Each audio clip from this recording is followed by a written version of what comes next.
সূরা ইখলাস, সূরা ফালাক, সূরা নাস, সূরা কুল হুয়াল্লাহ, সূরা কুল আউযু বিরাব্বিল ফালাক, সূরা কুল আউযু বিরাব্বিন নাস।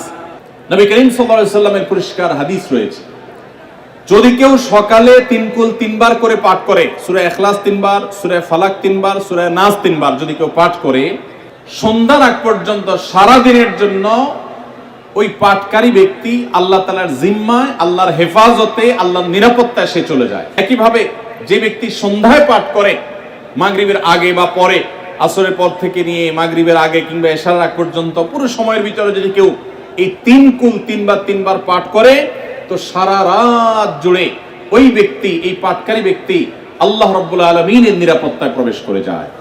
একইভাবে আমাদের প্রিয় নবী সাল্লাল্লাহু আলাইহি সাল্লাম প্রত্যেক 5 ওয়াক্ত নামাজের প্রত্যেক ওয়াক্তের পর এই 3 কুল পাঠ করতেন একবার সূরা ইখলাস, একবার সূরা ফালাক, আর একবার সূরা নাস।